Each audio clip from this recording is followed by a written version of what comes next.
차 있어요. 하나님을 대한 근심이 그렇게 강하게 역사하지는 않고 있어요. 내가 하는 모든 사업이 잘못되면 어떨까? 내 몸이 아프면 어떨까? 내 가족이 잘못되면 어떨까? 이런 염려가 많고, 나라가 잘못되면 어떨까? 이런 거 염려가 돼요. 그런데 그런 염려는 하나님에 대한 염려가 아닌 줄을 믿으시기 바랍니다. 예. 하나님의 나라가 세워져 있지 못하고 하나님의 성전이 무너져 있고 하나님의 집이, 반석 위에 세워진 집이 무너져 있고 하늘 양식이 없고 하늘나라의 재물이 내게 갖춰지지 못하고, 이런 모든 것들을 생각하면 항상 염려해서 뭘 해야 될까요? 말씀을 찾으셔야 되겠죠. 그렇지 않겠습니까? 계속 찾고 구하고, 여러분들이 혹시 알고 싶은 거 있으면 질문하세요 해도 전화를 해주세요 해도 전화가 잘 안 오더라고요. 그러니까 여러분들이 안 찾고 있다는 거예요. 부지런히 찾아서 우리 인생의 날에 정말 하나님 앞에 부끄러움이 없게 후회할 것이 없는 그런 구원이 반드시 성취될 수 있게 되기를 간절히 원합니다. 네.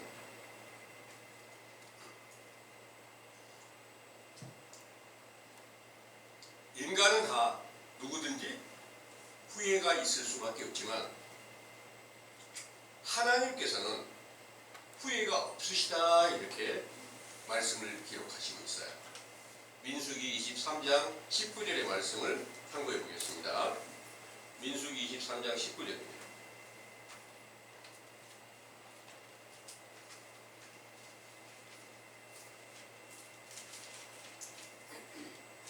참고해 보겠습니다. 민수기 23장 19절이요. 하나님은 인생이 아니시니 시건치 않으시고 인자가 아니시니 후회가 없으시로다. 어찌 그 말씀하신 바를 행치 않으시며 하신 말씀을 실행치 않으시랴. 아멘. 아멘. 여기서 시건치 않다 하는 말씀은 이런 내용입니다. 시건이라는 말이 한문으로 먹을 십자, 말씀 원자를 썼는데요. 이 뜻은 약속을 지키지 않음이 없다, 이런 내용인 줄을 이해하시고요. 인자가 아니시니까 후회가 없으시다 하셨습니다. 그래서 하나님께서는 모든 행하시는 일에 후회가 없다, 그러니까 후회가 없는 모든 것은 완전 무결하다, 이렇게 정리가 되겠죠. 그래서 하나님께서는 이제 완전 무결하신 하나님이신데, 이 기록한 모든 성경 전체를 어떻게 완전하게 다 그렇게 이루셨을까? 이것을 우리 형제님들은 성경을 참고하시면서 정말 어떤 신이, 어떤 인간이 이렇게 이런 모든 것들을 하나도 빠짐없이 다 응하게 할 수 있을까 하는 것을 정말 깨닫게 되면 깨달을수록 더욱더 하나님을 두려워하고 더욱 공경할 수 있게 될 줄 믿으시기 바랍니다. 아멘. 근데 후회할 것이 없다 하셨는데 후회하신 때가 있다, 이렇게 또 기록이 되어 있단 말이에요.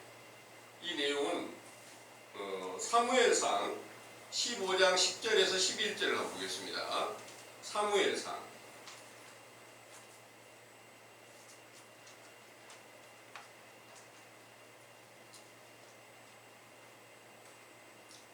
여호와의 말씀이 사무엘에게 임하니라. 가라사대 내가 사울을 세워 왕 삼은 것을 후회하노니 그가 돌이켜서 나를 쫓지 아니하며 내 명령을 이루지 아니하였음이니라 하신지라.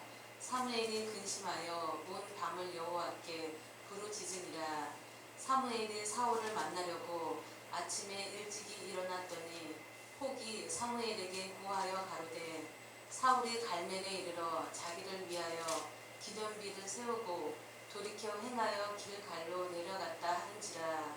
사무엘이 사울에게 이른즉 사울이 그에게 이르되 원컨대 당신은 여호와께 복을 받으소서. 내가 여호와의 명령을 행하였나이다. 아멘. 아멘. 여기에 말씀 안에서 사울은 자기가 하나님의 명령을 지키고 있다 이렇게 생각을 가져요. 그런데 하나님 보시기에 그 명령을 거역했어요.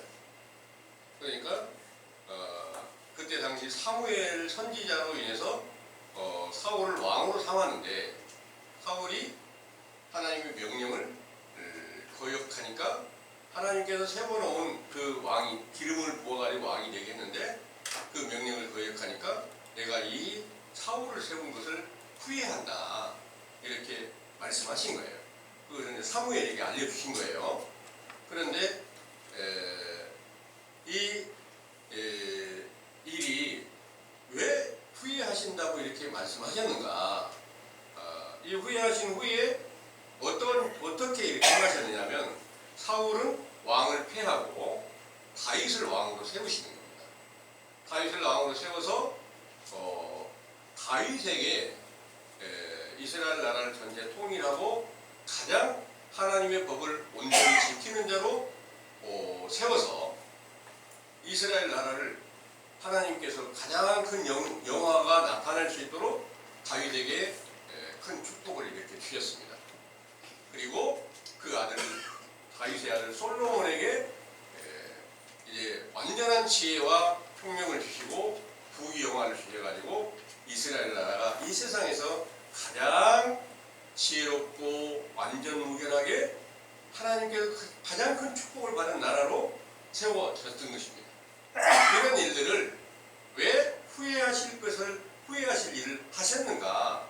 이 일을 자세히 살펴보니까 이 모든 성경 전체는 구약 성경 전체는 하나님 본체이신 예수님께서 이 세상에 육체를 입고 오셔서 모든 성경을 완성하시기 위해서 십자가로 죽으시고 다시 부활하시고 그 부활하신 신령한 육체를 갖다가 제자들에게 성령으로 충만케 해서 그 안에 하나님의 나라의 그 평안과 그 완전한 구원이 성취되는 것을 천국이 완전하게 세워지는 것을 이루시기 위해서 모든 일을 다 행하시는데 신약에 와서 사울의 역할을 하는 사람이 누구냐? 바로 헤롯 왕입니다. 예수님께서 이 세상에 태어나자마자 예수님을 죽이려고 하니까 헤롯 왕이 죽이려고 하니까 예수님은 이제 그 부모로 인해서 선동을 하셔가지고 애굽 땅으로 피하라 이래가지고 피해 가실 때가 있잖아요. 이런 일들이 신약 시대의 일을 이루시기 위해서 사울 왕을 먼저 왕으로 세워가지고 그 왕이 그 명령을 거역하는 것을 이렇게 먼저 보여주셨는데 이걸 후회라고 하셨지만 신약을 완성시키기 위해서 먼저 유대 나라의 왕을 세웠는데 그 왕이 하나님의 명령을 거역하고 온 유대 나라 전체를 가증한 우상을 숭배하고 다른 신을 섬기고 마귀의 자식이 다 되게 만들어버린 그런 일들이 바로 사울 왕의 때 하나님의 명령을 거역하는 자로 세워놓고 그 다음에 다윗으로 비유한 다윗 왕으로 비유한 예수 그리스도께서 이 땅에 오셔서 그 가운데서 하나님의 아버지와 아들로 완전케 되어서 그 영광이 나타나게 될 것을 미리 선지자들에게 예언한 대로 이루어 주신 것을 성경의 증거로 살펴볼 수 있도록 하겠습니다. 이사야 9장 1절에서부터 7절까지를 상고해 보겠습니다.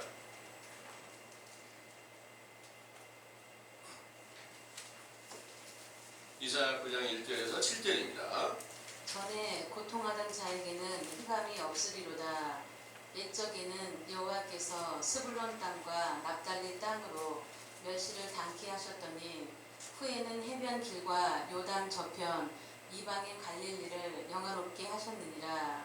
흑암에 행하던 백성이 큰 빛을 보고 사망의 그늘진 땅에 거하던 자에게 빛이 비치도다. 주께서 이 나라를 창성케 하시며 그 즐거움을 더하게 하셨으므로 추수하는 즐거움과 탈취물을 나누는 때의 즐거움 같이 그들이 주의 앞에서 즐거워하오니 이는 그들의 무겁게 맨 멍에와 그 어깨의 채찍과 그 압제자의 막대기를 꺾으시되 미디안의 날과 같이 하셨음이니이다.